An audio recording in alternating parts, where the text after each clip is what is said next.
그날 시어머니 방 침대 밑에서 저는 괴물의 목소리를 들었습니다. 지난 2년간 저는 치매에 걸린 시어머니의 대소변을 받아내며 헌신했습니다. 그것이 제 숙명인 줄 알았지만 그날 저는 끔찍한 연극을 목격했습니다. 텅 빈 눈으로 허공만 보시던 어머님이 제가 없는 틈을 타 꼿꼿하게 일어나 물을 마시는 모습을요. 며칠 뒤 어머님은 제 팔에 뜨거운 죽을 쏟았고 돌아가신 친정어머니의 유품인 금반지도 사라졌습니다. 저는 반지를 찾기 위해 들어간 어머님 방 침대 밑에서 그분의 통화를 엿듣게 되었습니다. 자기야. 나야. 등신 같은 우리 아들놈은 회사 갔고 멍청한 며느리녀는 장 보러 갔을 시간이야. 어머님은 제가 가치도 모르던 돌아가신 부모님의 거대한 유산을 노리고 있었습니다. 그 멍청한 며느리년 명의로 된 상가 건물. 그거 하나만 빼돌리면 게임 끝이야. 그 반지 저번에 당신 용돈 하라고 팔아치웠지. 하하. 모든 것을 알게 된 저는 남편에게 녹음 파일을 들려주었습니다. 하지만 남편에게는 저의 고통보다 가문의 체면이 더 중요했습니다. 이거 알려지면 우리 집안은 끝장이야. 무조건 덮어야 돼. 저는 그날 밤 경찰에 모든 것을 신고했습니다. 제 이야기를 어디서부터 시작해야 할까요? 저는 오늘 제 손으로 한 사람의 인생을 끝냈습니다. 바로 제 남편의 어머니이자 제 하나뿐인 아들의 할머니인 시어머니를 경찰에 신고했습니다.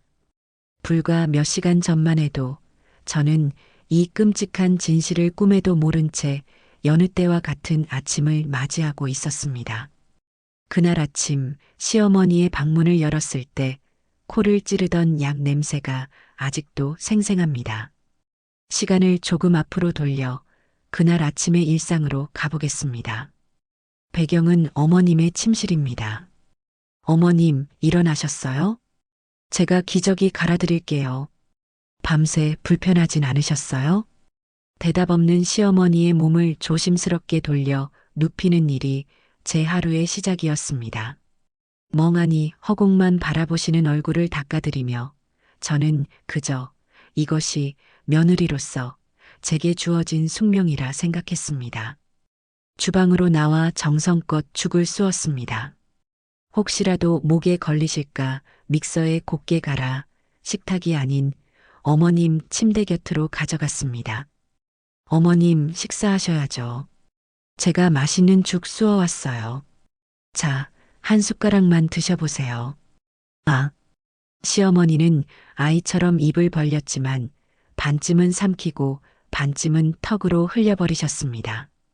저는 묵묵히 행주를 가져와 어머님의 턱과 이불에 떨어진 죽을 닦아냈습니다. 이런 일이 벌써 2년째였습니다. 남편은 바빴고 저는 시어머니를 돌보는 것이 당연한 제 몫이라고 여겼습니다. 지친 몸을 이끌고 방을 나온 저는 탁자 위에 두고 온 휴대폰을 가지러 다시 방문 앞으로 향했습니다. 인기척을 죽이고 조심스럽게 문틈으로 안을 들여다본 순간 저는 제 눈을 의심해야만 했습니다. 하루 종일 몸도 제대로 가누지 못하시던 분이 너무나도 꼿꼿한 자세로 침대에서 일어나 계셨습니다. 침대 옆 협탁인 줄로만 알았던 가구는 사실 위장된 작은 냉장고였습니다. 시어머니는 그 안에서 생수병을 꺼내 너무나도 시원하게 마시고 계셨습니다. 그 모습은 제가 알던 시어머니가 아니었습니다. 무엇보다 저를 공포에 떨게 한 것은 그분의 눈빛이었습니다. 흐릿하고 초점 없던 눈이 아닌 모든 것을 꿰뚫어 보는 듯한 차갑고 날카로운 눈빛. 만약 그 눈빛과 마주쳤더라면 저는 그 자리에서 심장이 멎었을 겁니다. 시어머니는 물을 다 마신 뒤 언제 그랬냐는 듯 다시 침대에 누워 연약한 환자의 모습으로 돌아갔습니다. 저는 소리 없이 뒷걸음질쳐 그 방을 빠져나왔습니다. 제 세상이 무너져 내리는 소리가 들리는 듯 했습니다. 대체 무엇이 진실이고 무엇이 거짓일까요? 저는 그날 지옥의 문턱을 본 것만 같았습니다. 밤새 한숨도 자지 못했습니다. 제가 본 것이 현실인지 아니면 고된 간병 생활에 지쳐 헛것을 본 것인지 알 수 없었습니다. 다음 날 점심, 저는 아무렇지 않은 척 남편과 시어머니 앞에 앉았습니다. 배경은 햇살이 잘 드는 저희 집 식탁입니다. 여보, 얼굴이 왜 이렇게 안 좋아? 어머님 돌보느라 힘들지? 주말엔 내가 좀 도와줄게. 남편의 다정한 목소리에 제 마음은 오히려 더 복잡해졌습니다. 이 사람에게 차마 어젯밤에 본 시어머니의 모습을 이야기할 수 없었습니다. 아니에요, 괜찮아요. 잠을 좀 설쳐서 그런가 봐요. 저는 애써 의심을 지우며 시어머니의 식사를 챙겨드렸습니다. 김이 모락모락 나는 뜨거운 죽을 조심스럽게 그릇에 담아드리는 순간이었습니다. 어머님, 오늘은 닭죽이에요. 뜨거우니 조심하세요. 제가 그릇을 테이블에 내려놓으려는 찰나 시어머니의 손이 허공에서 팔이라도 쫓는 것처럼 휘둘러졌습니다. 그 손에 부딪힌 그릇이 공중에서 반바퀴를 돌더니 그 안에 담긴 뜨거운 죽이 전부 제 팔 위로 쏟아졌습니다. 아, 여보, 괜찮아? 세상에, 이게 무슨 일이야? 어머니, 살같이 타들어가는 듯한 고통에 비명을 지르면서도 제 눈은 시어머니를 향했습니다. 남편이 제게 달려와 정신없는 그 찰나의 순간, 저는 똑똑히 보았습니다. 텅 비어 있던 시어머니의 입가에 스쳐 지나간 차갑고 만족스러운 미소를요. 화장실로 달려가 찬물에 팔을 씻어내며 생각했습니다. 그 미소는 절대 착각이 아니라고. 그때였습니다. 화끈거리는 팔목을 살피던 제 눈에 허전한 제 손가락이 들어왔습니다. 늘 그 자리에 있던 돌아가신 친정어머니의 유품인 낡은 금반지가 사라지고 없었습니다. 심장이 쿵 하고 바닥으로 떨어지는 것 같았습니다. 저는 온 집안을 미친 듯이 뒤지기 시작했습니다. 하지만 반지는 어디에도 보이지 않았습니다. 결국 아무것도 찾지 못한 채 저는 멍한 상태로 쓰레기를 버리러 나갔습니다. 그때 옆집에 사시는 할머님과 마주쳤습니다. 아이고, 새댁. 팔은 어쩌다 그리 되었어? 얼굴도 반쪽이 됐네. 요새 너무 힘들어 보여. 자, 이거라도 하나 마셔. 기운 내야지. 할머니께서 제 손에 쥐어주신 것은 차가운 비타민 음료수 한 병이었습니다. 그 작은 온정에 지난 2년간 꾹꾹 눌러왔던 모든 서름과 의심, 그리고 고통이 한꺼번에 터져 나왔습니다. 저는 그 자리에 주저앉아 아이처럼 엉엉 울고 말았습니다. 옆집 할머니의 위로에 눈물을 쏟고 나니 오히려 정신이 맑아졌습니다. 더 이상 바보처럼 당하고만 있을 수는 없었습니다. 친정 어머니의 반지는 제 목숨과도 같았기에 반드시 제 손으로 찾아야만 했습니다. 시어머니께서 깊은 낮잠에 드신 것을 확인하고 저는 도둑처럼 그분의 방문을 열었습니다. 배경은 시어머니의 침실, 이제는 공포의 공간이 되어버린 곳입니다. 방 안은 기묘할 정도로 정갈했습니다. 치매 환자가 머무는 곳이라고는 믿기지 않을 정도의 깨끗함이었죠. 저는 서랍장과 옷장을 조심스럽게 뒤졌지만 반지는 보이지 않았습니다. 남은 곳은 침대 밑뿐이었습니다. 제가 차가운 바닥에 몸을 숙여 침대 아래를 막 살펴보려던 그 순간 방문 손잡이가 덜컥 하고 돌아가는 소리가 들렸습니다. 심장이 멎는 것 같았습니다. 미처 몸을 피할 새도 없이 저는 반사적으로 침대 깊숙이 몸을 밀어 넣었습니다.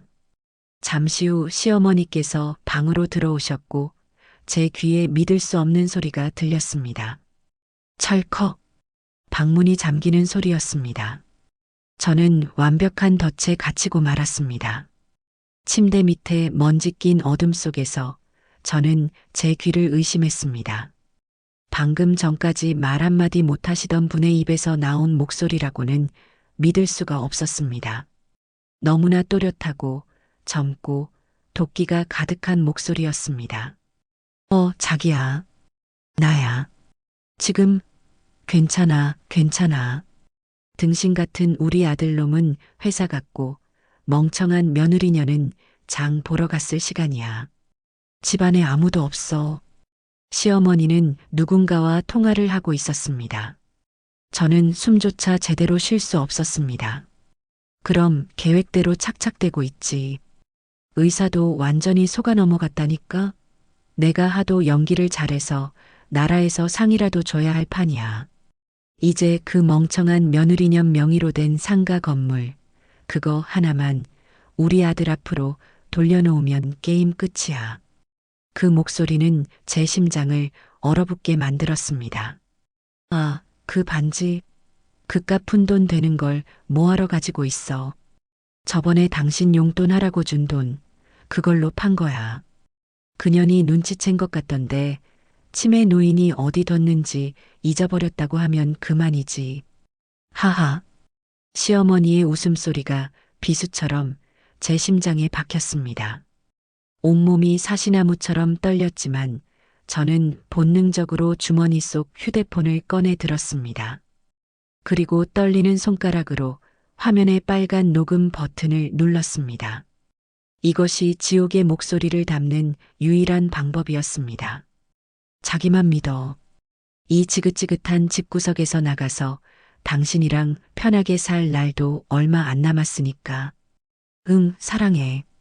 통화는 한참이나 더 이어졌습니다. 제가 지난 2년간 바보처럼 속아왔던 모든 진실이 잠긴 문 너머에서 악마의 목소리를 통해 흘러나왔습니다. 저는 울음조차 삼킨 채 그 모든 것을 제 휴대폰에 담았습니다. 시어머니의 방문을 나온 뒤 저는 몇 시간을 산송장처럼 보냈습니다. 제 손에 들린 휴대폰이 세상에서 가장 무거운 물건처럼 느껴졌습니다. 저는 남편이 돌아오기만을 기다렸습니다. 그는 제 마지막 희망이었습니다. 내 남편만큼은 내 편이 되어줄 것이라고. 저는 그렇게 믿고 싶었습니다. 배경은 모든 온기가 사라진 늦은 밤의 아파트 거실입니다. 현관문 도어록이 해제되는 소리가 들리고 출장에서 돌아온 남편 민준 씨가 피곤한 얼굴로 들어섰습니다. 여보, 나왔어. 아직 안 자고 있었네? 무슨 일이야? 얼굴이 왜 이래? 당신, 앉아봐요. 할 얘기가 있어. 아주 중요한 얘기야. 저는 떨리는 목소리로 낮에 있었던 모든 일을 털어놓았습니다. 침대 밑에 숨었던 일, 잠긴 문, 그리고 시어머니의 통화 내용까지. 하지만 남편의 반응은 제가 기대했던 것과 달랐습니다. 이서연 씨, 당신 지금 제정신이야? 어머니가 아프시니까 당신까지 이상해진 거 아니야? 어떻게 그런 끔찍한 상상을 해? 피곤해서 헛것을 들었겠지. 나도 그러길 바랐어. 하지만 이건 내 상상이 아니야. 직접 들어봐. 저는 남편의 눈을 똑바로 보며 휴대폰의 재생 버튼을 눌렀습니다. 어둡고 적막한 거실에 시어머니의 날카로운 목소리가 울려 퍼지기 시작했습니다. 자기야. 나야. 등신 같은 우리 아들놈은 회사 갔고 남편의 얼굴이 굳어갔습니다. 녹음이 재생되는 동안 그의 얼굴은 불신에서 충격으로 그리고 마침내 새하얀 공포로 물들어갔습니다. 저는 그가 벌떡 일어나 시어머니의 방으로 달려가 소리라도 지를 줄 알았습니다. 아니, 최소한 제 손을 잡고 함께 분노해 줄 것이라 믿었습니다. 하지만 녹음이 끝나고 찾아온 침묵 속에서 남편이 내뱉은 첫 마디는 제 심장을 산산조각 냈습니다. 이거 알려지면 우리 집안은 끝장이야. 내 회사 생활, 우리 체면 전부 다. 안 돼. 절대 안 돼. 뭐라고? 당신 지금 그게 할 소리야? 어머님이 우릴 속이고 내 재산을 뺏으려고 했다고. 당신은 분하지도 않아? 이서연 씨, 정신 차려. 지금 분한 게 문제야? 이거 당장 지워. 어서. 어머니가 잠깐 잘못 생각하신 거겠지. 우리가 덮어야 돼. 무조건. 남편의 눈에는 저에 대한 걱정이나 시어머니에 대한 분노는 없었습니다. 오직 자신의 안위와 무너질 평판에 대한 두려움뿐이었습니다. 그는 정이나 제 고통이 아닌 썩어빠진 가문의 체면을 선택한 것입니다. 그 순간 저는 깨달았습니다. 이 지옥 같은 집에서 저를 구해줄 사람은 아무도 없다는 것을. 이 길고 외로운 싸움은 이제부터 오롯이 저 혼자만의 몫이라는 것을 말입니다. 남편이 제 방문을 닫고 나간 뒤 거실에 홀로 남겨진 저는 깊은 어둠 속에 잠기는 듯 했습니다. 기댈 곳 하나 없는 망망대해에 버려진 기분이었습니다. 저는 비틀거리는 걸음으로 제 삶의 유일한 등대가 있는 곳, 아들 지훈이의 방으로 향했습니다. 배경은 어둠 속 희미한 수면등만 켜진 아들의 침실입니다. 새근새근 잠든 아이의 얼굴 위로 은은한 불빛이 쏟아지고 있었습니다. 저 더러운 거짓을 덮고 이 아이에게 웃는 얼굴로 아침 인사를 건넬 수 있을까? 이 위선으로 가득 찬 집에서 아이에게 정직과 진실을 가르칠 수 있을까? 아니, 그럴 수 없습니다. 저는 제 아들에게만큼은 떳떳한 어머니가 되고 싶었습니다. 이 아이를 위해서라도 저는 괴물과 싸워야만 했습니다. 설령 그 싸움의 끝에 모든 것을 잃게 된다고 해도 말입니다. 아들의 작은 손을 한번 꼭 쥐었다 놓아주고 저는 조용히 방을 나왔습니다. 저는 아들의 방을 나와 곧장 발코니로 향했습니다. 차가운 밤 공기가 제 뺨을 스치자 뜨거웠던 머리가 조금은 식는 것 같았습니다. 수많은 불빛이 반짝이는 도시를 내려다보며 저는 깊은 숨을 내쉬었습니다. 그리고 떨리는 손으로 3개의 숫자를 눌렀습니다. 네, 112 경찰입니다. 말씀하세요. 여보세요. 네, 신고자분 말씀하세요. 무슨 일이십니까? 저기, 신고하려고요. 사기 사건입니다. 네, 사기 사건이요. 위치가 어디십니까? 침착하게 말씀해 주세요. 여기는 경기도 화성시 제 집입니다. 저희 집 안에서 범죄가 벌어지고 있어요. 자택이시라고요? 가해자가 누구입니까? 신고자분과 어떤 관계이신가요? 저는 잠시 숨을 골랐습니다. 그리고 제 입에서 나온 마지막 단어는 칼날처럼 날카로웠습니다. 제 시어머니입니다. 주소를 말하고 전화를 끊은 뒤 저는 휴대폰을 든 채 그 자리에 얼어붙었습니다. 이제 돌이킬 수 없었습니다. 얼마나 지났을까요? 고요한 밤의 정적을 깨고 아주 멀리서 희미한 소리가 들려오기 시작했습니다. 위용. 처음에는 환청인가 싶었던 그 소리는 제 심장 박동처럼 점점 더 크고 선명하게 다가왔습니다. 다가오는 사이렌 소리는 제게 공포인 동시에 해방이었습니다. 제 손으로 지켜왔던 가족이라는 성벽이 무너져 내리는 파괴의 소리이자 저를 올가매던 거짓의 감옥에서 벗어나는 자유의 소리였습니다. 그날 밤 저의 과거는 그렇게 막을 내리고 있었습니다. 제가 경찰에 신고한 다음 날은 공교롭게도 시어머니의 생신이었습니다.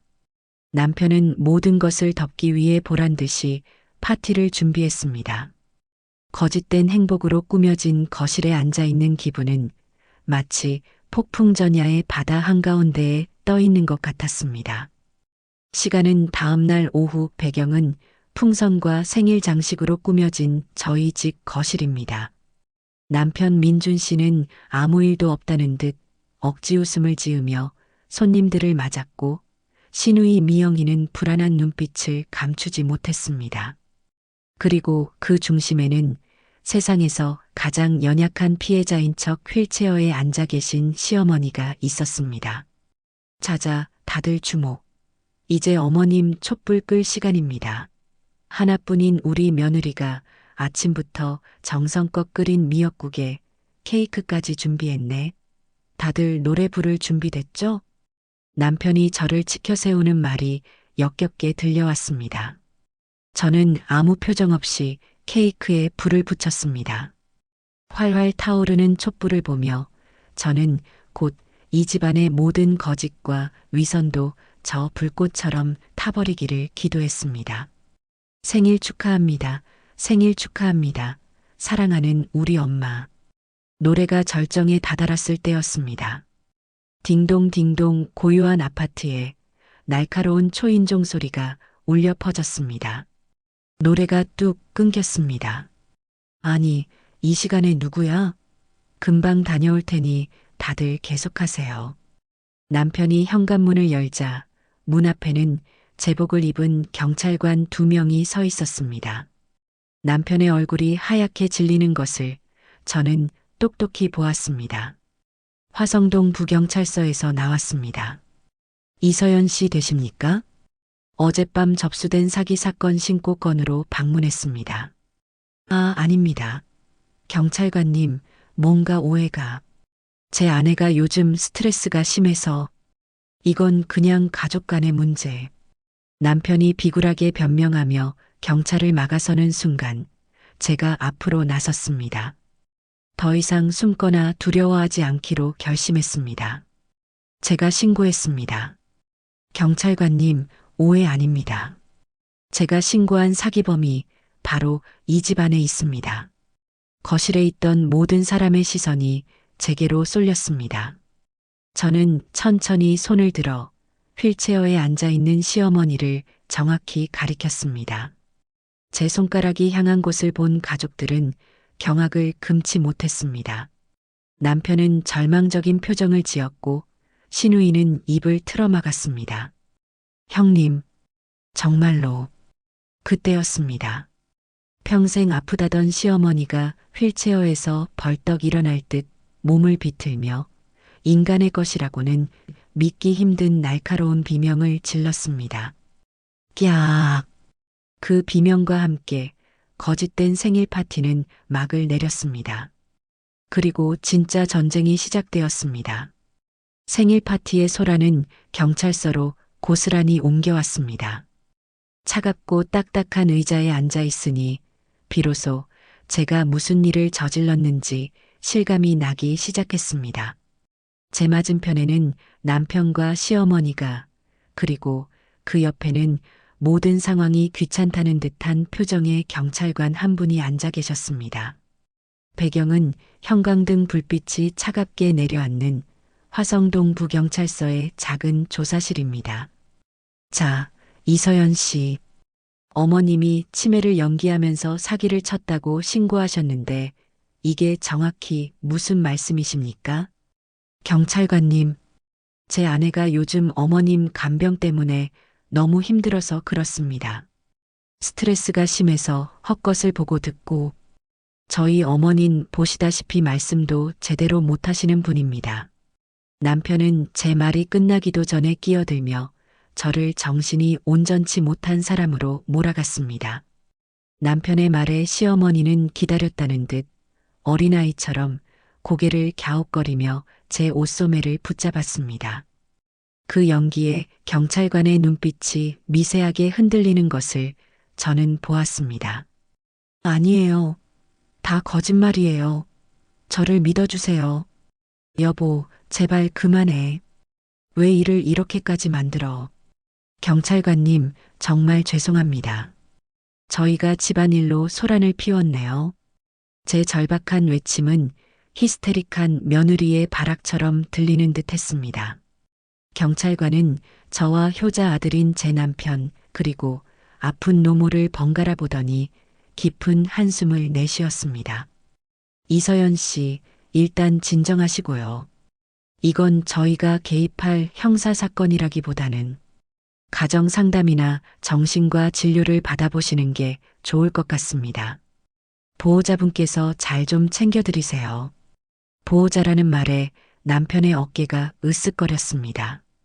모든 것이 저의 망상으로 끝나려는 순간이었습니다. 저는 마지막 힘을 쥐어짰습니다. 경찰관님, 잠시만요. 제가 왜 이럴 수밖에 없었는지 증거를 들려드리겠습니다. 저는 더 이상 소리치지 않았습니다. 차분하게 휴대폰을 꺼내 테이블 위에 올려놓았습니다. 남편과 시어머니의 얼굴에 당황한 기색이 스쳐 지나갔습니다. 저는 재생 버튼을 눌렀습니다. 조사실의 차가운 공기를 찍고 시어머니의 도끼 어린 목소리가 울려 퍼지기 시작했습니다. 자기야. 나야. 등신 같은 우리 아들놈은 회사 갔고 멍청한 며느리녀는 장 보러 갔을 시간이야. 녹음이 재생되는 동안 조사실 안에는 숨소리 하나 들리지 않았습니다. 시어머니의 얼굴은 새하얗게 질려갔고 남편은 땀을 비오듯 흘리며 고개를 숙였습니다. 아니야. 저거 내 목소리 아니야. 하지만 그 미약한 변명은 아무에게도 들리지 않았습니다. 저를 안쓰럽게 쳐다보던 경찰관의 눈빛은 이제 서슬퍼런 칼날이 되어 제 남편과 시어머니를 향하고 있었습니다. 비로소 진실의 문이 열리기 시작한 것입니다. 녹취 파일이라는 명백한 증거 앞에서도 시어머니는 조사가 끝날 때까지 불구속 상태로 집에 머물게 되었습니다. 그날 이후 저희 집은 웃음소리 하나 들리지 않는 얼음장 같은 전쟁터가 되었습니다. 배경은 이제 더 이상 안식처가 아닌 숨막히는 전쟁터가 되어버린 저희 집입니다. 시어머니는 남편이나 다른 사람들이 있을 때는 여전히 아무것도 모르는 환자 행세를 했습니다. 하지만 단둘이 남게 되는 순간 그분의 눈빛은 칼날처럼 변해 저를 찔러왔습니다. 아무 말도 하지 않았지만 그 눈빛은 내년 때문에 모든 것을 망쳤다고 말하고 있었습니다. 경찰서에서 공포에 질려있던 남편의 태도는 분노로 바뀌어 있었습니다. 그는 밤마다 저를 찾아와 회유와 협박을 번갈아 쏟아냈습니다. 여보, 내가 잘못했어. 정말 미안해. 하지만 지훈이 우리 아들 얼굴을 봐서라도 제발 고소 좀 취하해주면 안 될까? 할머니가 사기꾼이라고 소문나면 우리 지훈이는 학교에서 어떻게 얼굴 들고 다녀? 응? 아빠가 무릎이라도 꿇을게. 남편은 아들의 눈물을 방패 삼아 제 마음을 약하게 만들려 했습니다. 하지만 저는 흔들리지 않았습니다. 지훈이에게 거짓을 가르칠 수는 없어요. 잘못한 사람은 벌을 받아야 한다고 가르칠 거예요. 당신 아들이 아니라 당신 어머니가요. 애원이 통하지 않자 남편의 본색이 드러났습니다. 좋아, 끝까지 해보자는 거지. 너 이혼하면 위자료 한 푼 못 받을 줄 알아. 내가 변호사 사서 내가 정신적으로 문제 있다고 몰아가면 그만이야. 양육권? 당연히 내가 가져올 거고 넌 평생 지훈이 얼굴도 못 보게 될 거야. 알아들어? 남편뿐만이 아니었습니다. 시어머니의 교묘한 괴롭힘도 시작되었습니다. 제가 거실을 지나갈 때면 시어머니는 일부러 제 발치에 비틀거리며 다가와 넘어지려고 했습니다. 아이고, 얘가 나를 미네. 하지만 이제 그런 유치한 수법에 당할 죄가 아니었습니다. 저는 조용히 옆으로 비켜섰고 시어머니는 혼자 허공에 손을 휘저으며 민망하게 바닥에 주저앉았습니다. 저는 아무 말 없이 그 모습을 내려다보기만 했습니다. 당신들이 아무리 나를 흔들어도 소용없어요. 나는 내 아들을 위해서라도 절대로 무너지지 않을 거니까.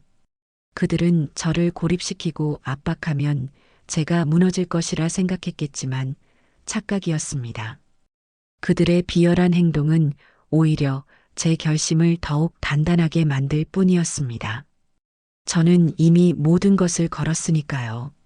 남편과 시어머니의 압박 속에서 저는 하루하루 영혼이 마모되는 것 같았습니다.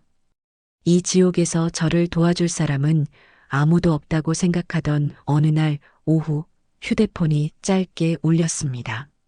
신우이 미영 아가씨였습니다. 형님, 저 미영이에요. 드릴 말씀이 있는데 잠깐 뵐 수 있을까요? 저는 무슨 일일까 하는 마음으로 약속 장소인 동네 카페로 향했습니다. 늘 어머니와 오빠의 그늘에 가려 조용하기만 했던 아가씨였습니다. 배경은 창가에 햇살이 들어오는 조용한 동네 카페입니다. 카페 구석자리에 앉아 저를 기다리는 아가씨의 얼굴은 무척이나 긴장되어 보였습니다. 아가씨, 무슨 일 있어요? 얼굴이 안 좋아 보여요. 형님, 죄송해요. 제가 너무 늦게 연락드렸죠. 그날 형님이 경찰 불렀을 때 사실은 너무 무서워서 아무 말도 못했어요. 하지만 더는 안 되겠어요. 미영 아가씨의 눈에서 참았던 눈물이 터져 나왔습니다. 저는 아무 말 없이 그녀의 어깨를 토닥여 주었습니다. 우리 엄마, 원래 그런 사람이었어요. 돈 때문에 무슨 짓이든 하는 무서운 사람이요. 아빠가 돌아가셨을 때도 신우이는 떨리는 목소리로 충격적인 과거를 털어놓기 시작했습니다. 시아버님께서 돌아가셨을 때 시어머니가 유산을 정리한다며 미영 아가씨에게 인감도장을 받아가서는 서류를 위조해 그녀에게 돌아올 몫을 전부 가로챘다는 것이었습니다. 저는 너무 놀라 아무 말도 할 수 없었습니다. 시어머니의 탐욕이 그렇게나 오래되고 깊었을 줄은 상상도 못했습니다. 그때는 저도 어리고 무서워서 아무것도 못했어요. 하지만 바보같이 당하고만 있지는 않았어요. 아가씨는 가방에서 낡고 해진 봉투 하나를 꺼냈습니다. 그 안에는 색이 바랜 통장 하나와 몇 장의 서류들이 들어 있었습니다. 이건 엄마가 돈을 빼돌리기 전에 아빠가 제 이름으로 남겨주셨던 통장 사본이에요. 그리고 이건 엄마가 위조한 서류의 원본이고요. 제가 몰래 빼돌려서 수년간 아무도 모르게 보관해 왔어요. 형님, 이걸로 형님께 힘이 되어드리고 싶어요. 제가 법정에서 다 증언할게요.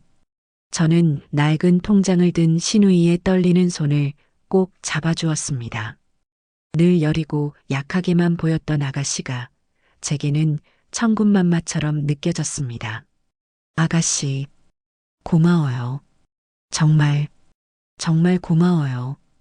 이렇게 용기 내줘서 혼자라고만 생각했던 칠흑 같은 어둠 속에서 마침내 저를 향한 한 줄기 빛이 비치기 시작했습니다. 저는 이 싸움에서 절대로 지지 않겠다고 제 자신과 그리고 제 손을 잡아준 신우이에게 다짐했습니다. 신우이의 용기는 제게도 큰 힘이 되었습니다. 저는 더 이상 망설이지 않고 수소문 끝에 찾은 법률사무소의 문을 두드렸습니다. 배경은 수많은 법전이 꽂힌 신뢰감을 주는 변호사 사무실입니다. 사무실에 앉아 있으니 비로소 제 싸움이 정말로 시작되었다는 것이 실감났습니다. 이서연 씨 오시느라 고생 많으셨습니다. 말씀은 전화로 간단히 들었습니다만 정말 힘든 시간을 보내셨군요. 가지고 오신 자료들 좀 볼 수 있을까요? 저는 제가 겪은 모든 일과 신우이가 건네준 서류, 그리고 제 휴대폰에 담긴 녹취 파일을 변호사님께 모두 보여드렸습니다. 제 이야기를 듣는 내내 변호사님의 표정은 점점 더 굳어져 갔습니다. 이건 정말 보통 사건이 아니군요. 어머님의 범죄 행각이 아주 오래되고 치밀합니다. 특히 따님, 그러니까 신우이분의 유산을 가로챈 수법을 보니 이번 일은 그야말로 연습 후에 벌인 본게임이라고 할 수 있겠습니다. 변호사님은 잠시 생각에 잠기더니 제게 뜻밖의 질문을 던졌습니다. 이서연 씨, 혹시 부모님께 물려받으신 재산 중에 경기도 화성시 남양읍 쪽에 작은 상가 건물 하나 가지고 계신 것 알고 계십니까? 네, 상가 건물이요? 돌아가신 아버지가 남겨주신 낡은 건물이 하나 있긴 한데 세금만 겨우 내는 오래된 곳이라 거의 잊고 지냈어요. 그게 왜? 변호사님은 제 말을 듣고 잠시 컴퓨터로 무언가를 빠르게 검색하기 시작했습니다. 그리고 잠시 후 모니터를 제 쪽으로 돌려주며 말했습니다. 이서연 씨, 이 낡은 건물이 아닙니다. 이 주변 일대가 신도시 개발 구역으로 지정되면서 이 건물의 공시지가가 지난 5년간 수십 배가 뛰었습니다. 지금은 어지간한 서울 아파트 몇 채 값보다 비쌉니다. 저는 제 눈앞의 숫자를 믿을 수가 없었습니다. 제가 까맣게 잊고 있던 부모님의 유산이 그런 거대한 가치를 가지고 있었다니요. 어머님께서는 이 사실을 알고 계셨던 겁니다. 녹취에서 언급된 상가 건물이 바로 이것입니다. 그분의 계획은 이랬을 겁니다. 치매 진단을 근거로 아드님, 그러니까 남편분을 법정 후견인으로 내세운 뒤 이 건물을 헐값에 팔아치워 현금화하려 했던 거죠. 본인 명의로 하면 추적당하니 아드님을 방패막이로 내세운 겁니다. 그럼 제 남편도 이 사실을 알고 있었을까요? 녹취에 따르면 아드님은 속고 있었을 가능성이 큽니다. 하지만 이제 이 사실을 알게 된 이상 남편분께서 어떤 선택을 하실지는 지켜봐야 할 것 같습니다. 변호사님의 설명을 듣고 나니 모든 퍼즐이 맞춰졌습니다. 시어머니의 2년간의 연극, 남편을 향한 경멸, 그리고 저에 대한 증오까지 모든 것이 저 거대한 돈을 향한 탐욕에서 비롯된 것이었습니다. 저는 그 순간 깨달았습니다. 이 싸움은 단순히 억울함을 푸는 것을 넘어 돌아가신 부모님의 유산과 제 아이의 미래, 그리고 저희 남은 인생 전부를 지키기 위한 거대한 싸움이라는 것을요. 저는 변호사님의 눈을 똑바로 보며 제 모든 것을 걸겠다고 다짐했습니다. 변호사님을 만나고 온 뒤 제 머릿속은 온통 상가 건물에 대한 생각으로 가득 차 있었습니다. 시어머니의 탐욕이 그 정도일 줄은 꿈에도 몰랐기 때문입니다. 며칠 뒤 저는 다시 미영 아가씨와 카페에서 마주 앉았습니다. 배경은 이제 저희 둘만의 비밀스러운 공간이 된 그 조용한 카페입니다. 아가씨는 무언가 더 할 말이 있는 듯 찻잔만 만지작거리며 입술을 떼지 못하고 있었습니다. 아가씨, 무슨 일 있어요? 변호사님 만나고 나서 뭐, 마음에 걸리는 거라도 있어요? 아니요, 형님. 그건 아닌데. 제가 정말 하면 안 될 말을 하려는 것 같아서 너무 끔찍한 생각이라서 아가씨의 얼굴이 하얗게 질려 있었습니다. 저는 그녀가 하려는 말이 상가 건물보다 더 무서운 이야기일지도 모른다는 불길한 예감에 휩싸였습니다. 형님, 혹시 몇 년 전에 첫 아이 잃었을 때 기억나세요? 아가씨의 입에서 나온 말에 제 심장이 멎는 것 같았습니다. 제 첫 아이, 지훈이를 갖기 전 뱃속에서 떠나보내야 했던 그 아픈 기억은 제게 흉터처럼 남아 있었습니다. 기억나죠? 그걸 왜? 그때 엄마가 형님 몸보신해야 한다고 매일 이상한 냄새가 나는 탕약을 직접 달여서 갖다 줬잖아요. 제가 그거 냄새가 너무 이상해서 무슨 약이냐고 물었더니 엄마가 절대 신경 쓰지 말라고 귀한 약이라고 화를 냈었어요. 그랬습니다. 시어머니는 유독 그때 제 건강을 살뜰히 챙겼습니다. 저는 그것이 시어머니의 정이라고 손주를 기다리는 마음이라고 철석같이 믿었습니다. 근데 형님, 그 약을 마시기 시작하고부터 형님 몸이 갑자기 나빠졌어요. 그리고 결국 아이를 잃었잖아요. 저는, 저는 그때부터 의심했어요.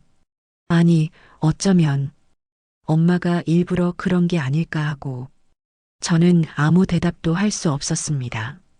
머릿속이 하얘지고 손발이 차갑게 식었습니다. 증거는 없었습니다. 그저 끔찍한 의심일 뿐이었습니다.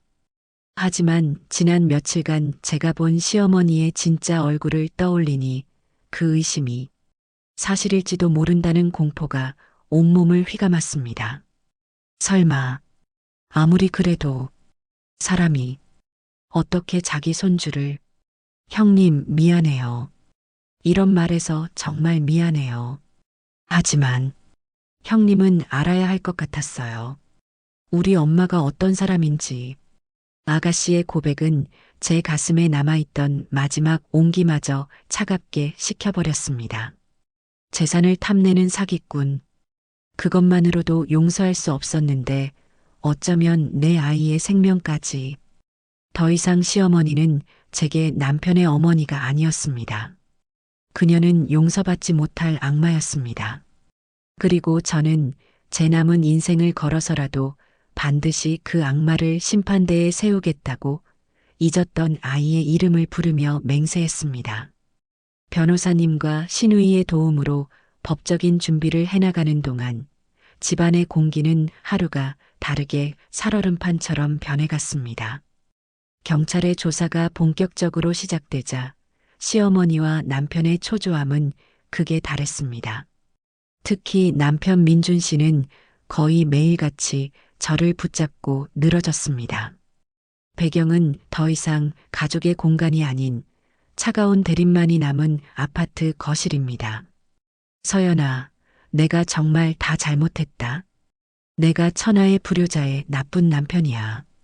근데 저 녹음 파일 하나만 어떻게 안 될까? 저것만 없으면 어머니 그냥 아픈 노인으로 병원에서 조용히 지내시게 할 수 있어. 우리 지훈이한테 할머니를 감옥에 보낸 엄마 아빠로 남을 순 없잖아. 남편의 눈물은 이제 제게 아무런 감흥도 주지 못했습니다. 그의 눈물 뒤에 숨겨진 것은 아들에 대한 사랑이 아니라 오직 자신의 안위를 위한 두려움뿐이라는 것을 저는 이미 알고 있었습니다. 민준 씨, 당신은 이미 늦었어. 당신이 덮자고 말한 순간부터 당신은 내 남편도 아니고 지훈이 아빠도 아니야. 그냥 당신 어머니의 공범일 뿐이지. 제 단호한 대답에 남편의 얼굴에서 애원하는 기색이 사라지고 비열한 결심이 스쳐 지나갔습니다. 저는 그 순간 그가 무슨 짓을 할지 직감했습니다. 그리고 저는 이미 모든 준비를 마친 상태였습니다. 저는 일부러 휴대폰을 거실 테이블 위에 놓아둔 채 잠시 주방으로 물을 마시러 갔습니다. 아니, 가는 척했습니다.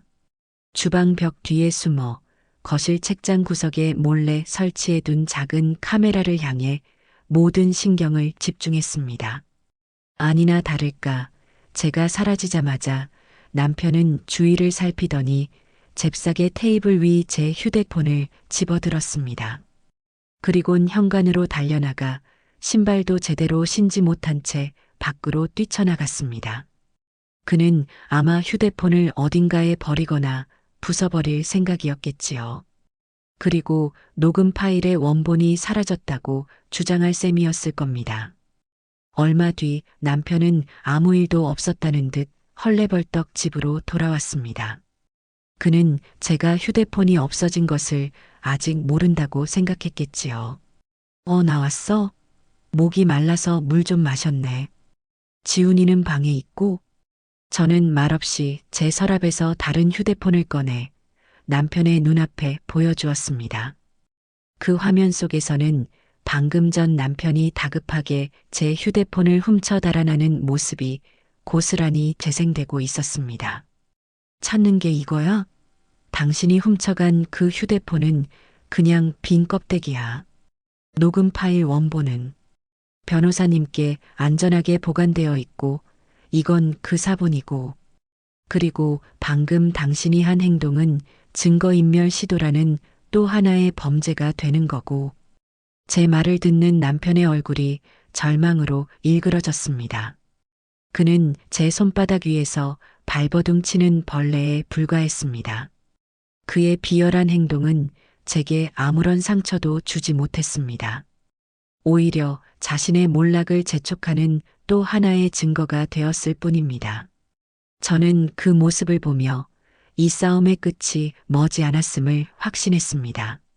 남편이 증거를 없애려다 실패한 며칠 뒤, 저는 변호사님으로부터 한 통의 전화를 받았습니다. 제 싸움에 아주 중요한 전환점이 될 소식이었습니다. 경찰이 드디어 시어머니의 통화 기록을 통해 그 목소리의 주인공, 내연남 차민규를 특정했다는 것이었습니다. 경찰은 차민규의 뒤를 쫓기 시작했고, 그가 모든 것을 정리하고 해외로 도망치기 위해 편도 항공권을 예매한 사실을 알아냈습니다. 지금부터 제가 들려드릴 이야기는 그날 오후 인천국제공항에서 벌어진 일입니다. 배경은 희망과 설렘으로 가득 찬 수많은 인파로 붐비는 인천국제공항 출국장입니다. 잠복 중인 형사들은 저마다 여행객인 척, 공항 직원인 척하며 차민규가 나타나기만을 기다리고 있었습니다. 곧 모든 것이 끝날 것이라고는 상상도 못한 채 그는 너무나도 여유로운 모습으로 공항에 들어섰다고 합니다. 차민규는 선글라스를 낀 채 마치 개선장군처럼 당당한 걸음걸이로 출국 게이트를 향했습니다. 그의 손에 들린 여권과 비행기 표가 그에게는 곧 손에 쥘 거대한 부와 행복으로 보였겠지요. 그가 출국 심사대 바로 앞에서 걸음을 멈춘 순간이었습니다. 그의 앞을 한 남자가 막아섰습니다. 차민규 씨 맞으시죠? 누구신데 길을 막으십니까? 저 바쁜 사람입니다. 화성동 부경찰서 강력팀입니다. 사기 및 횡령 혐의로 긴급 체포합니다. 변호사를 선임할 수 있으며 묵비권을 행사할 권리가 있습니다. 형사가 자신의 신분증과 체포영장을 보여주는 순간 주위에서 평범한 여행객처럼 보이던 사람들이 일제히 그를 둘러쌌습니다. 그들 역시 모두 형사였습니다. 뭐라고요? 당신들 뭐야? 이거 나. 내가 누군 줄 알고. 이거 나. 그의 여유롭던 미소는 순식간에 경악과 공포로 바뀌었습니다. 그는 발버둥 쳤지만 건장한 형사들의 손에서 벗어날 수는 없었습니다. 공항의 수많은 사람들이 지켜보는 가운데 그의 손목에는 차가운 수갑이 채워졌다고 합니다. 그렇게 악인들의 달콤한 꿈은 허무한 종말을 맞이한 것입니다. 변호사님에게서 이 소식을 전해 들었을 때 저는 주저앉아 한참을 울었습니다. 그것은 슬픔의 눈물이 아니었습니다. 거대한 악의 고리 중 하나가 드디어 끊어졌다는 안도감과 정의가 아직 살아있다는 희망의 눈물이었습니다. 시어머니의 성벽이 이제 서서히 무너져 내리고 있었습니다. 내연남이 체포되었다는 소식은 들불처럼 번져나갔습니다. 비밀은 더 이상 비밀이 아니었습니다. 저희 가족의 이야기는 동네 사람들의 입에 오르내리는 가장 자극적인 가십거리가 되어버렸습니다. 어느 날 제가 장을 보러 잠시 아파트 단지 상가에 들렀을 때였습니다. 동네 아주머니 몇 분이 저를 보며 수군거리는 소리가 들렸습니다.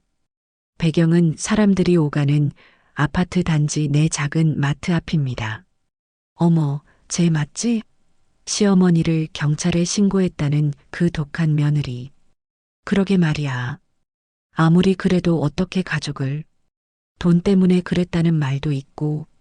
날카로운 말들이 제 등에 비수처럼 꽂히는 순간 익숙한 목소리가 그들을 막아섰습니다. 늘 제게 따뜻한 말을 건네주시던 옆집 할머니였습니다. 이 사람들아, 뭘 안다고 함부로 말들을 해. 내가 저댁 며느리 고생하는 걸 몇 년을 봤는데 저 사람은 천사야, 천사. 속사정도 모르면서 함부로 입 놀리는 거 아니야. 할머니의 불호령에 아주머니들은 꿀먹은 벙어리가 되어 흩어졌습니다. 저는 차마 할머니께 다가가 인사도 못 드리고 그저 멀리서 고개만 숙였습니다. 제 편이 있다는 사실이 얼마나 큰 위로가 되었는지 모릅니다. 하지만 동네의 따뜻한 정과 달리 남편의 회사는 냉정했습니다.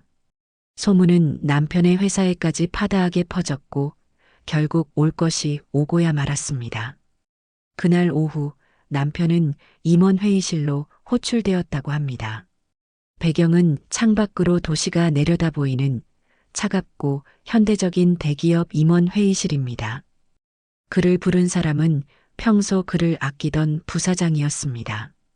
민중군 함께 이야기 들었네. 유감이야.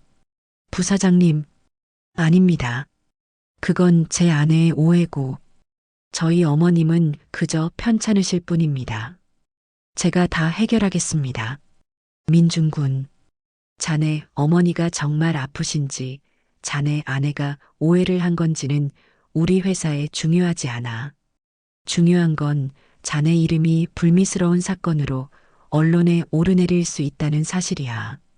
부사장은 차가운 목소리로 말을 이어갔습니다. 알다시피 우리 회사는 고객과의 신뢰를 가장 중요하게 생각하네. 창업주이신 회장님의 이름에 먹칠을 할 수는 없어. 자네가 회사를 위해 어떤 결정을 내려야 할지 스스로 잘 알 거라고 믿네. 그것은 해고 통보였습니다. 아버지를 모시듯 따르던 상사로부터 받은 가장 정중하고도 잔인한 사형 선고였습니다. 그 무엇보다 사회적 지위와 명예를 중요하게 생각했던 남편. 그는 회사에서 쫓겨나는 순간 자신의 인생이 끝났다고 생각했을 겁니다. 그날 밤 남편은 술에 취해 들어왔습니다. 그리고는 제게 아무 말도 하지 않았습니다. 그저 텅 빈 눈으로 허공을 바라볼 뿐이었습니다. 그의 발밑이 소리내어 무너져 내리기 시작했습니다. 남편이 회사를 그만둔 일로 집안이 온통 장례식장처럼 변해버린 7 뒤였습니다. 저는 변호사님으로부터 다급한 연락을 받고 사무실로 달려갔습니다. 배경은 이제 제게 익숙해진 변호사 사무실입니다. 사무실에는 저와 변호사님 외에 한 번도 뵌 적 없는 할머니 한 분이 앉아 계셨습니다. 평생 시장에서 고생한 흔적이 얼굴과 손에 고스란히 새겨진 분이었습니다. 이서연 씨, 이쪽은 박순자 어르신입니다. 저희 사건이 지역신문에 작게 보도된 것을 보시고 연락을 주셨습니다. 어르신, 다시 한번 힘드시겠지만 이분께도 직접 말씀해 주시겠어요? 변호사님, 내가 저 며느님 얼굴 뵈려고 왔지.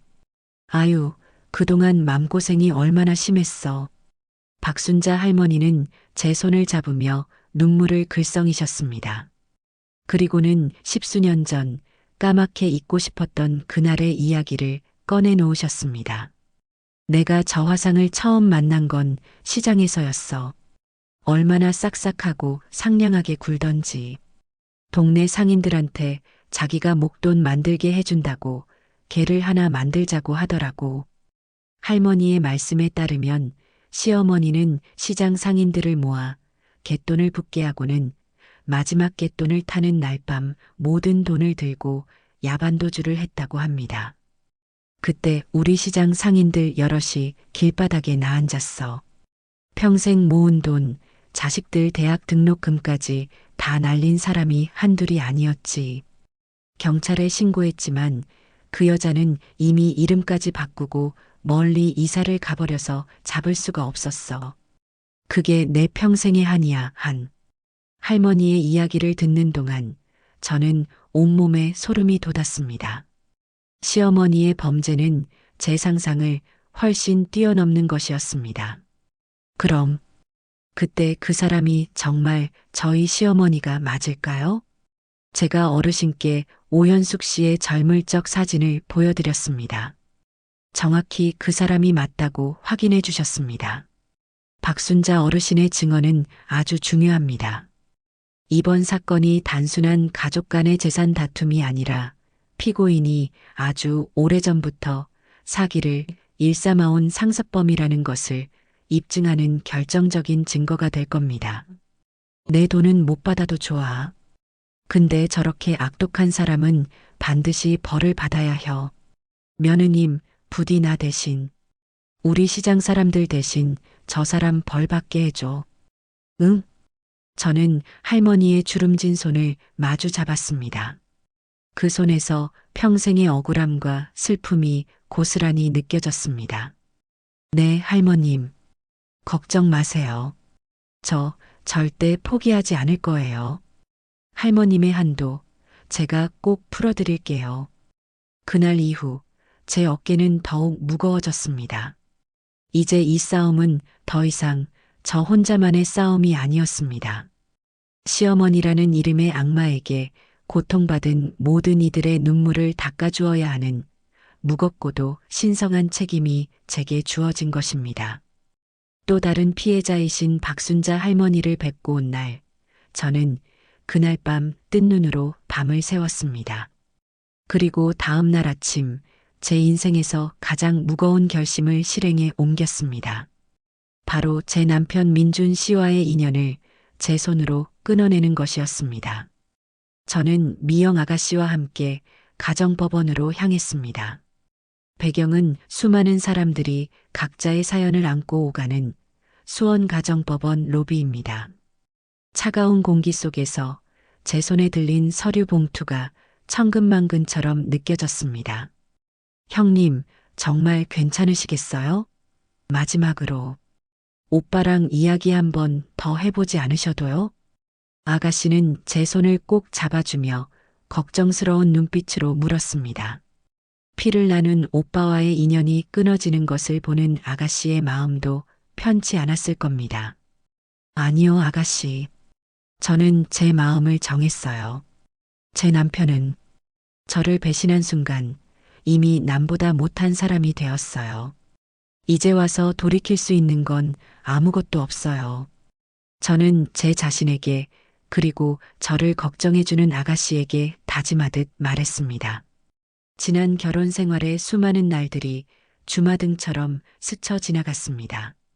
행복했던 순간도 있었지만 그 모든 기억은 시어머니의 거짓과 남편의 배신 앞에 제가 되어 흩어졌습니다. 저는 번호표를 뽑고 차가운 플라스틱 의자에 앉아 제 차례를 기다렸습니다. 마침내 제 번호가 화면에 뜨자 저는 깊은 숨을 한번 내쉬고 서류 접수 창구로 걸어갔습니다. 네, 무슨 일로 오셨습니까? 이혼. 서류 접수하러 왔습니다. 직원은 익숙하다는 듯 제가 내민 서류를 받아들고 기계적으로 검토하기 시작했습니다.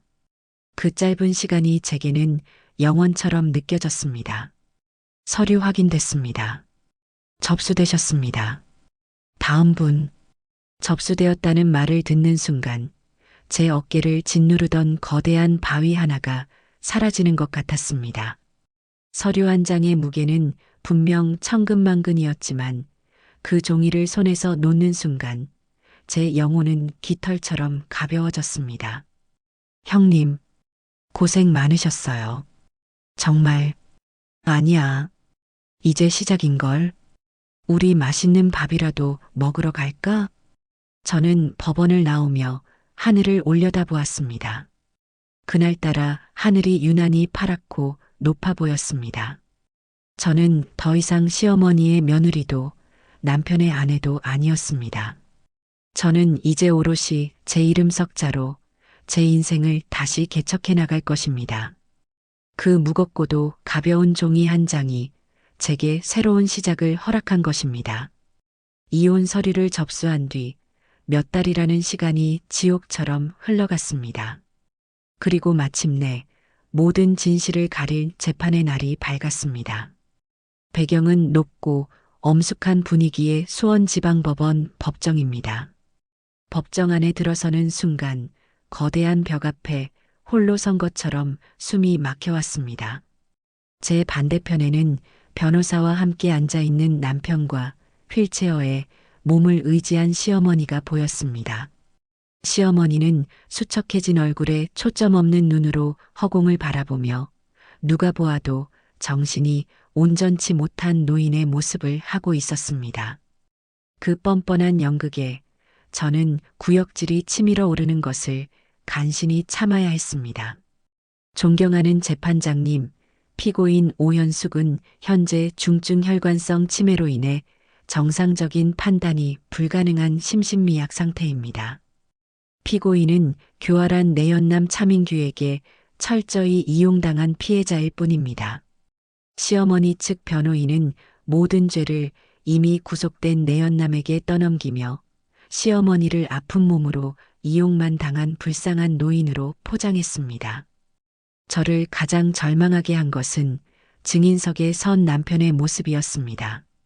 그는 판사 앞에서 거짓을 말하는 것에 한치의 망설임도 없어 보였습니다. 증인, 어머님의 상태가 언제부터 안 좋아지셨습니까? 2년 전부터입니다. 갑자기 사람을 못 알아보시고 말씀도 어눌해지셨습니다.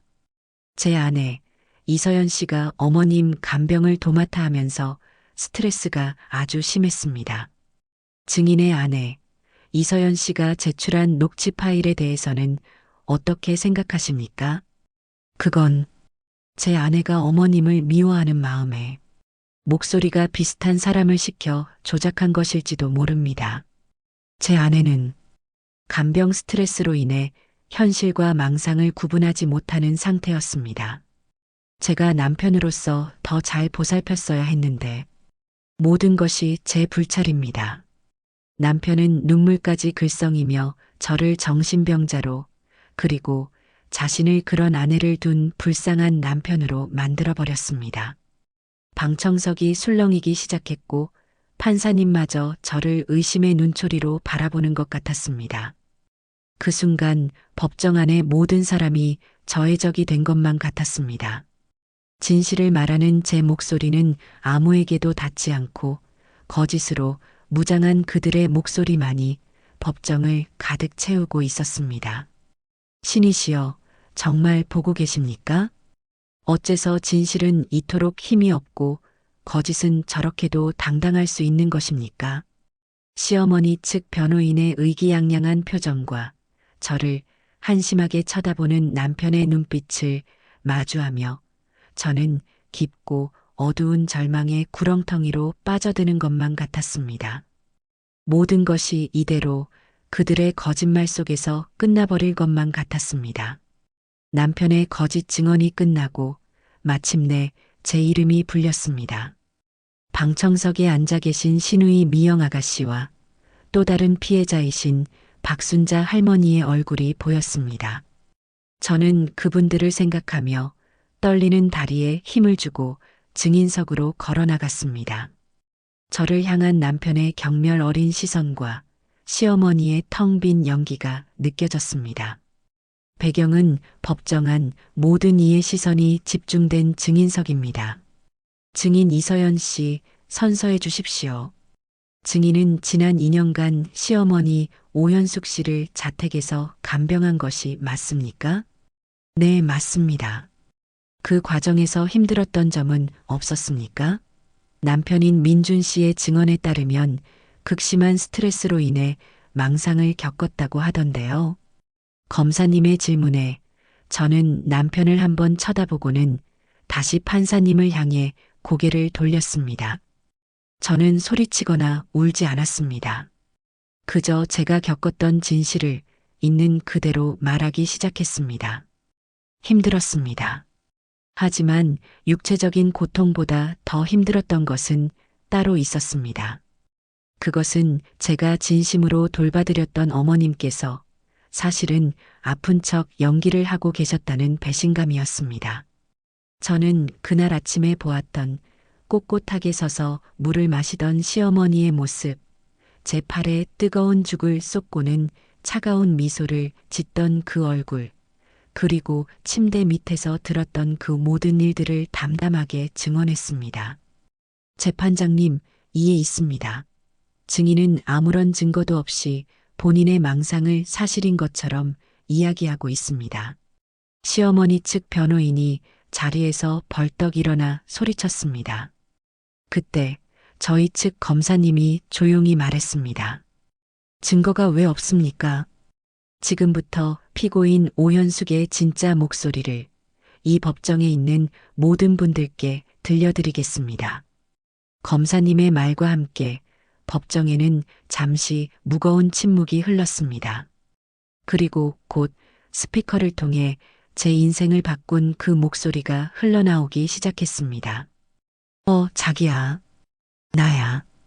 등신 같은 우리 아들놈은 회사 갔고 멍청한 며느리녀는 장 보러 갔을 시간이야.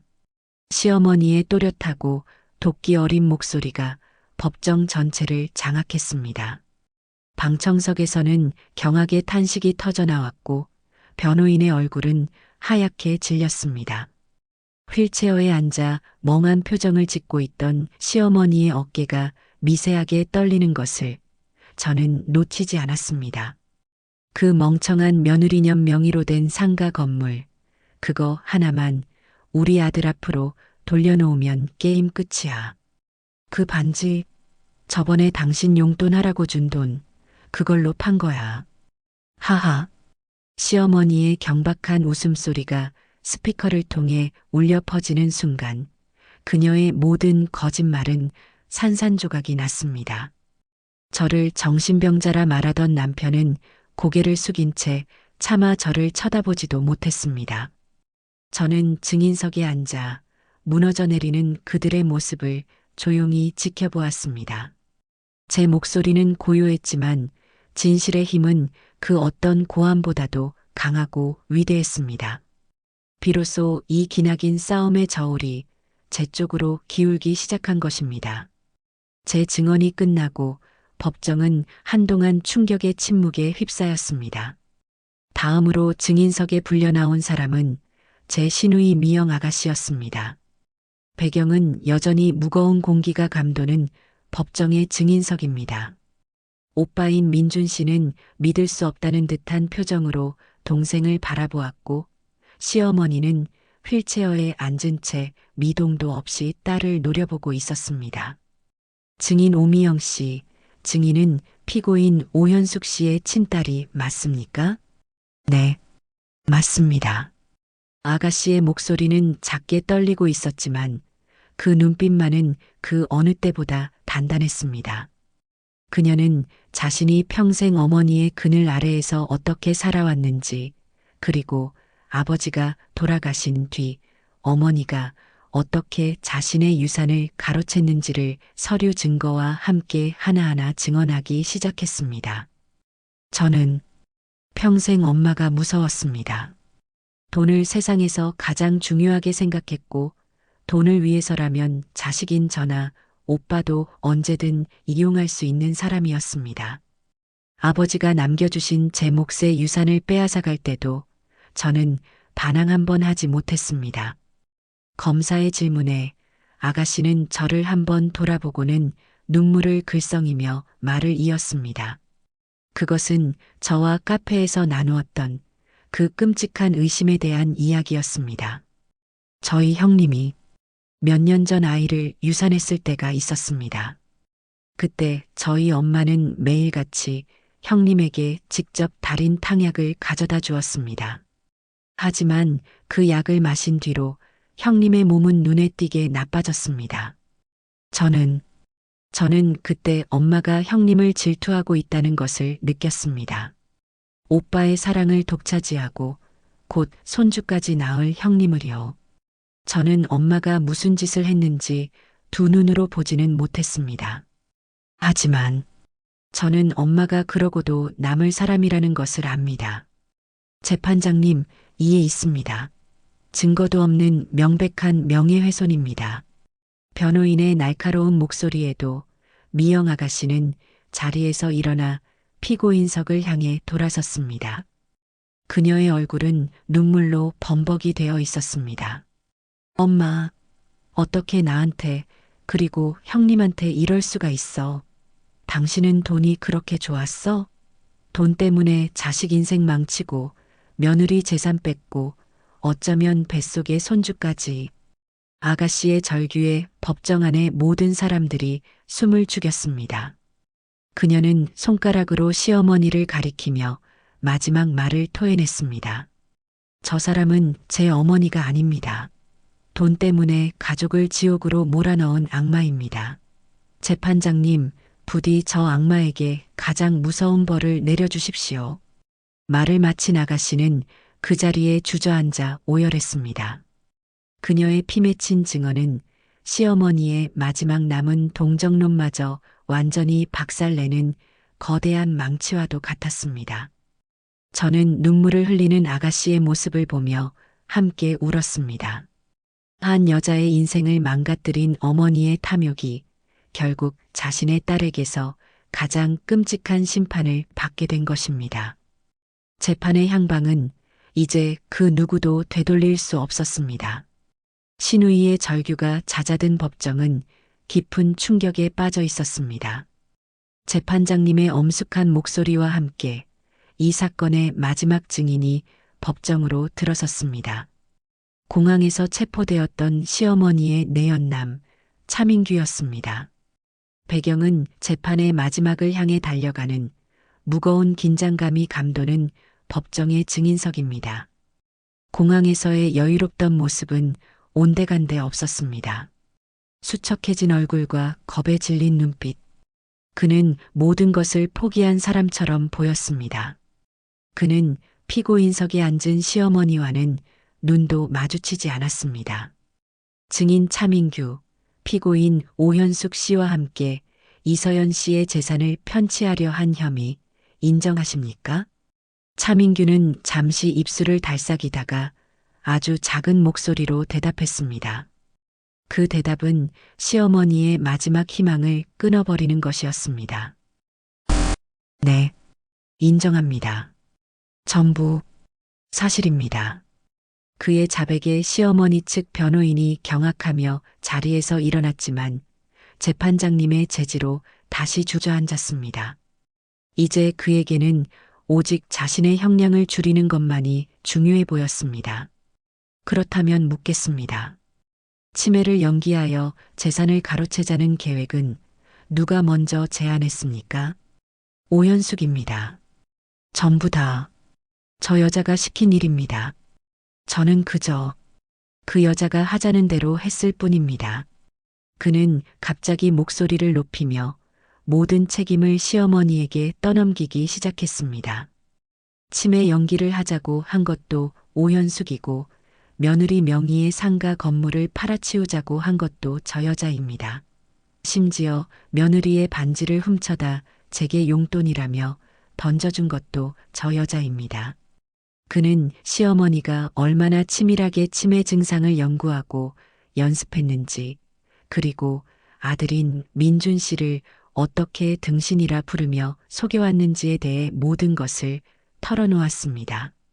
존경하는 재판장님, 저는 저 여자의 탐욕에 이용당한 것뿐입니다. 저 여자는 돈을 위해서라면 눈 하나 깜빡 안 하고 가족도 버릴 무서운 사람입니다. 저한테 모든 죄를 뒤집어 씌우려고 했습니다. 부디 선처를 부탁드립니다. 차민규는 비굴하게 용서를 빌며 증인석에서 무너져 내렸습니다. 그의 자백은 시어머니가 애써 쌓아 올린 아픈 피해자라는 마지막 방어막마저 완전히 무너뜨렸습니다. 저는 피고인석에 앉은 시어머니를 보았습니다. 그녀는 더 이상 연기를 하고 있지도 않았습니다. 휠체어에 기대 앉아 핏기 하나 없는 얼굴로 허망하게 허공을 응시하고 있었습니다.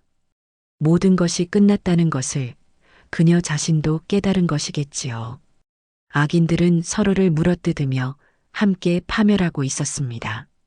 서로를 향한 거짓된 사랑과 탐욕으로 맺어진 그들의 관계는 진실 앞에서 너무나도 허무하게 끝을 맺었습니다. 이제 남은 것은 정의의 심판뿐이었습니다. 모든 증언이 끝나고 드디어 마지막 선고 공판의 날이 밝았습니다. 저는 지난 몇 달간의 싸움을 끝낸다는 생각에 오히려 마음이 차분해졌습니다. 배경은 최종 선고가 열리는 무거운 침묵이 흐르는 법정입니다. 방청석에는 저를 응원하기 위해 와주신 신우이와 박순자 할머니, 그리고 옆집 할머니까지 함께 앉아 계셨습니다. 우리는 말없이 서로의 손을 잡았습니다. 재판이 시작되고 검사님이 자리에서 일어나 최종 논고를 시작했습니다. 그의 목소리는 법정 전체를 울릴 만큼 단호하고 힘이 있었습니다. 존경하는 재판장님, 이 사건은 단순한 재산 사기가 아닙니다. 이것은 한 인간이 자신의 탐욕을 채우기 위해 어머니와 아픈 노인이라는 가면을 쓰고 가장 가까운 가족의 신뢰와 헌신을 무참히 짓밟은 반인륜적인 범죄입니다. 피고인 오현숙은 자신의 며느리를 2년간 노예처럼 부렸고 자신의 딸에게서 아버지가 남긴 유산을 빼앗았으며 심지어 과거에는 시장의 가난한 상인들의 피눈물을 흘리게 했습니다. 피고인에게는 동정의 여지가 단일도 없습니다. 부디 법의 이름으로 가장 엄중한 처벌을 내려주시길 바랍니다. 검사님의 말 한마디 한마디가 제 가슴에 맺혔던 응어리를 풀어주는 것 같았습니다. 검사님의 논고가 끝나고 법정의 모든 이들이 판사님의 입을 주목했습니다. 마침내 판사님이 판결문을 읽어 내려가기 시작했습니다. 피고인 오현숙. 피고인은 상습사기, 횡령, 사문서, 위조 등 대부분의 혐의가 인정된다. 특히 가족이라는 울타리를 범죄의 방패막이로 삼고 사회적 약자인 치매 환자를 연기하여 동정심을 유발하는 등 죄질이 극히 불량하다. 저는 숨을 죽이고 다음 말을 기다렸습니다. 이에 재판부는 피고인에게 징역 7년을 선고한다. 땅, 땅, 땅.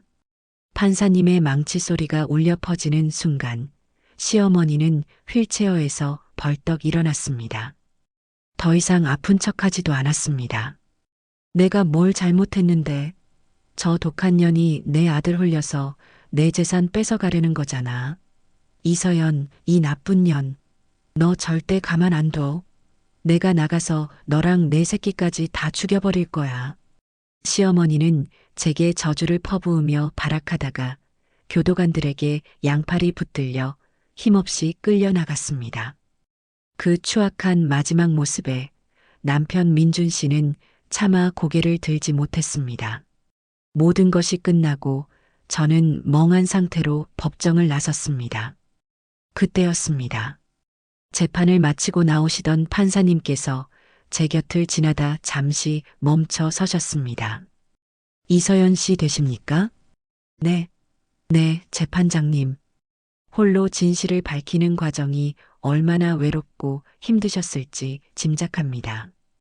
의롭고 용기 있는 선택이었습니다. 그나지막하지만 힘 있는 한마디에 저는 결국 참았던 눈물을 터뜨리고 말았습니다. 그것은 지난 모든 고통을 씻어주는 위로의 눈물이었습니다. 법이 가해자에게 벌을 주었다면 판사님의 그 말은 피해자인 제게 내려준 무죄 선고와도 같았습니다. 제 상처받은 영혼이 비로소 구원받는 순간이었습니다. 시어머니가 법의 심판을 받은 뒤 저는 곧바로 이 집을 떠나기로 결심했습니다. 지난 세월의 추억과 아픔이 깃든 물건들을 하나하나 상자에 담는 동안 제 마음은 이상하리만큼 평온했습니다.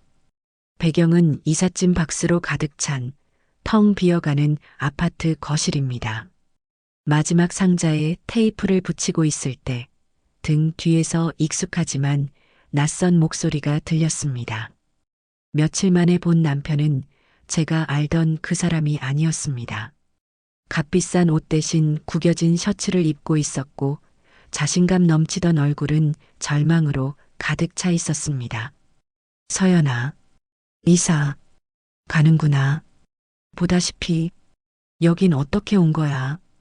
이제 당신 집 아니잖아. 제 차가운 대답에 남편은 제 앞으로 다가오더니 힘없이 무릎을 꿇었습니다. 한때는 세상 전부인 것처럼 보였던 남자의 등이 한없이 작고 초라해 보였습니다. 내가 다 잘못했다. 내가 어리석었어. 어머니가, 어머니가 그렇게까지 하실 줄은 정말 몰랐어. 나도 속은 거야, 여보. 그는 모든 것을 어머니의 탓으로 돌렸습니다.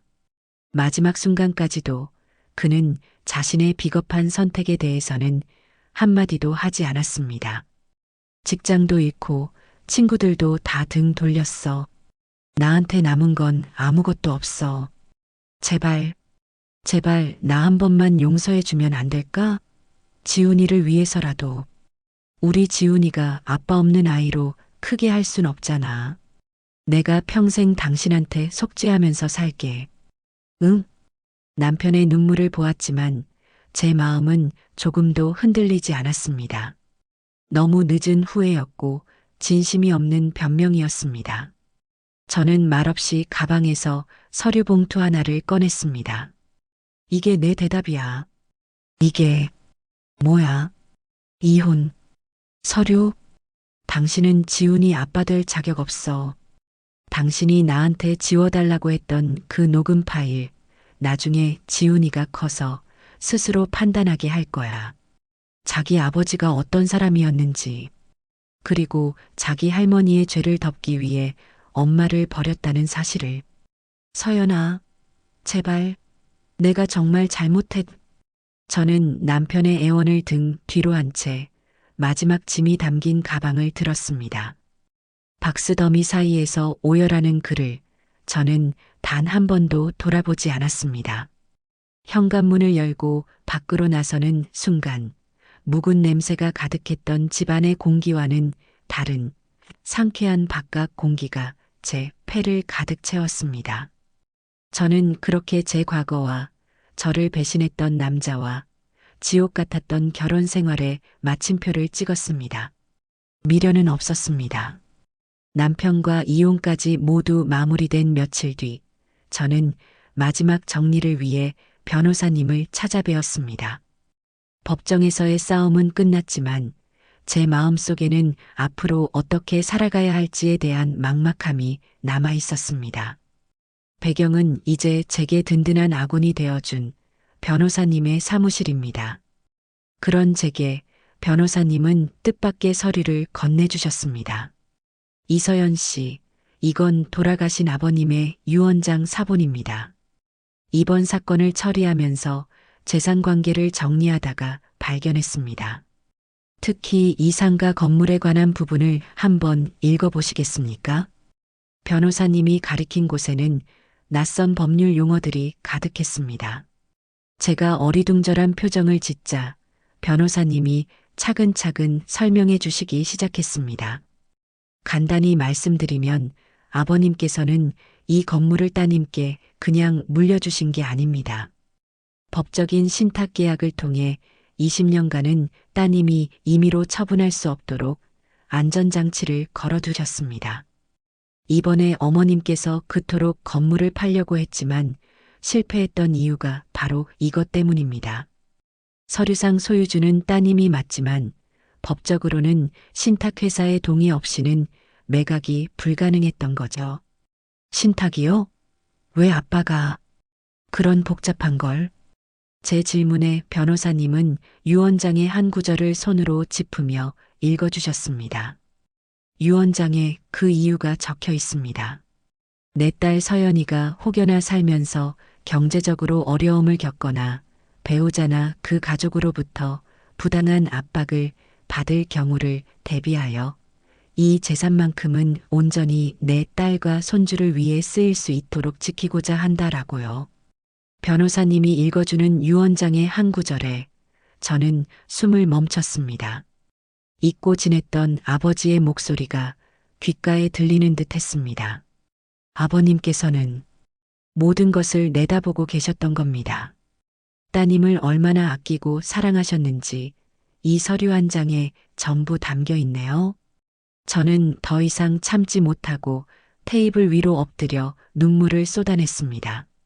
시어머니의 탐욕도, 남편의 배신도 그 모든 것이 사실은 돌아가신 부모님의 손바닥 아니었습니다. 제가 혼자 외롭게 싸우고 있다고 생각했는데 아니었습니다. 부모님은 돌아가신 뒤에도 이렇게 깊은 지혜와 사랑으로 저를 지켜주고 계셨던 겁니다.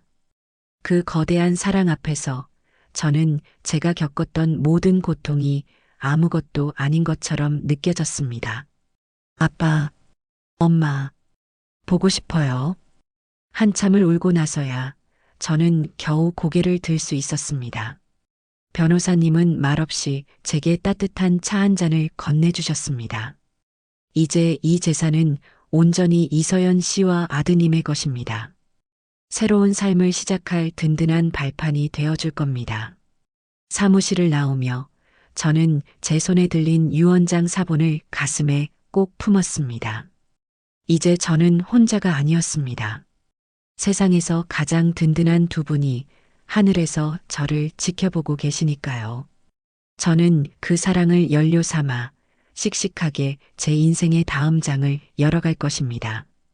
부모님의 유언장을 확인하고 며칠 뒤 저는 미영 아가씨와 저녁을 함께 했습니다.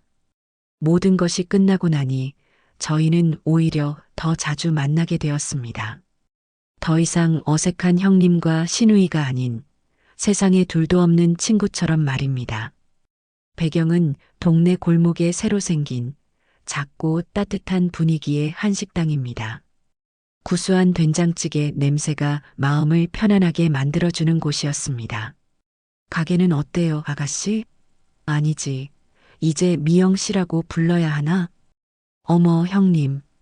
편하게 부르세요. 가게는 아직은 작지만 제 힘으로 꾸려나가는 거라 너무 좋아요. 얼마 전에 오빠가 찾아왔었어요. 민준 씨가요? 괜찮았어요? 네. 돈 좀 빌려달라고 하더라고요. 제가 딱 잘라 말했어요. 당신은 더 이상 내 오빠도 아니고 내 돈은 단 한 푼도 엄마의 죄를 갚는데 쓰지 않을 거라고. 그랬더니 그냥 가더라고요. 이제 하나도 무섭지 않아요. 아가씨의 얼굴에는 그늘 한 점 없었습니다. 평생을 짓누르던 어머니와 오빠의 그림자에서 벗어나 비로소 자기 인생의 주인이 된 사람의 얼굴이었습니다. 다 형님 덕분이에요. 형님이 그렇게 용기 내주시지 않았다면 저는 아마 평생을 엄마가 시키는 대로 오빠가 하자는 대로 꼭두각시처럼 살았을 거예요. 제 인생을 찾아주셔서 정말 고마워요, 형님. 저는 말없이 미영 아가씨의 손을 잡아주었습니다. 그녀의 손은 예전처럼 떨리지 않았습니다. 따뜻하고 단단한 손이었습니다. 아니야, 아가씨. 나야말로 고마워. 그 외롭고 캄캄한 싸움에서 아가씨가 내 손을 잡아주지 않았다면 나 혼자서는 절대 버티지 못했을 거야. 우리 이제 형님, 시누이 말고 그냥 언니 동생 할까요? 피보다 더 진한 사이가 된 것 같은데. 그래, 미영아. 그날 저희는 아주 오랫동안 이야기를 나누었습니다. 지난날의 아픔과 앞으로 살아갈 날들에 대해서요. 상처는 깊었지만 그 상처를 보듬어주는 서로가 있었기에 우리는 더 단단해질 수 있었습니다. 저는 생각했습니다. 가족이란 과연 무엇일까? 피를 나누었다는 이유만으로 서로에게 상처를 주는 관계가 있는가 하면 아무런 혈연 관계가 없음에도 서로의 가장 큰 힘이 되어주는 관계도 있었습니다. 저는 지옥 같은 가족을 떠나 비로소 진짜 가족을 얻게 된 것입니다. 원수가 아닌 서로의 눈물을 닦아주는 따뜻한 가족을 말입니다. 모든 폭풍이 지나가고 1년이라는 시간이 흘렀습니다. 제 이야기를 끝맺기 전에 마지막으로 한 사람을 만나러 갔습니다. 저는 그 만남을 통해 제 마음속에 남은 마지막 앙금을 털어내고 싶었습니다. 시간은 1년 뒤, 배경은 차가운 유리벽이 가로막고 있는 교도소 면회실입니다. 유리벽 너머로 나타난 시어머니는 제가 알던 그 사람이 아니었습니다. 화려한 옷과 액세서리는 간대없고 잿빛 죄수복을 입은 초라한 노인만이 앉아 있었습니다. 내가 여길 뭐하러 와? 내 꼴이 우스워서 구경이라도 하러 왔니? 이 독한 년. 건강 하신지 보러 왔어요. 이제 원망도 미움도 없어요. 그저 어머님은 어머님이 지은 죄의 값을 치르고 계신 것뿐이에요. 웃기지 마. 다 너 때문이야. 내가 내 아들 홀리고 내 인생을 망쳤어. 내가 여기서 나가기만 해봐. 가만 안 둘 테니까. 시어머니의 눈에는 후회나 반성은 없었습니다. 오직 저를 향한 원망과 도끼만이 가득했습니다. 저는 그 모습을 보고 더 이상 아무 말도 할 필요가 없다는 것을 깨달았습니다. 저는 조용히 자리에서 일어섰습니다. 교도소의 무거운 철문을 등지고 나오는 순간 따스한 봄 햇살이 제 얼굴 위로 쏟아졌습니다. 그날 이후 저는 다시는 그분을 찾아가지 않았습니다. 제 인생에서 그분을 완전히 지워버린 것입니다. 그리고 지금 저의 현재를 여러분께 보여드리고자 합니다. 시간은 다시 현재, 따스한 봄날의 어느 오후입니다. 배경은 햇살이 가득한 서연이 운영하는 작은 한식당 엄마의 부엌입니다. 저는 돌아가신 부모님이 물려주신 상가 건물 1층에 제 평생의 꿈이었던 작은 한식당을 열었습니다. 식당 이름은 엄마의 부엌입니다. 점심시간이 조금 지났지만 식당은 여전히 손님들로 가득합니다. 제 정갈한 음식 솜씨가 입소문이 난 덕분입니다. 식당 한쪽에서는 제 아들 지훈이가 그림을 그리며 밝게 웃고 있고 창가 자리에는 단골 손님이 된 미영이와 옆집 할머니가 앉아 계십니다. 아이고, 우리 사장님. 오늘 김치찌개는 진짜 기가 막히네. 역시 이 동네에선 이 집이 최고야. 언니, 이따 마감하고 지훈이랑 우리 가게 들러. 맛있는 빵 새로 나왔어. 어머, 할머니. 맛있게 드셨어요? 미영아, 그럼 그래야지. 이따 마감하고 바로 갈게. 저는 앞치마에 손을 닦으며 식당 안을 가득 채운 사람들의 행복한 얼굴을 둘러보았습니다. 한때는 제 인생에 겨울만이 가득할 것이라 생각했습니다. 하지만 가장 추운 겨울을 이겨낸 나무만이 가장 아름다운 봄꽃을 피워낸다고 했던가요? 저는 이제 더 이상 울지 않습니다. 저를 지켜주는 새로운 가족과 제 힘으로 일군 소중한 공간, 그리고 제 곁에서 웃고 있는 사랑하는 아들이 있으니까요. 제 길고 길었던 겨울은 끝났습니다. 저의 계절은 이제 비로소 따뜻한 봄입니다. 제 이야기를 들어주셔서 정말 감사합니다.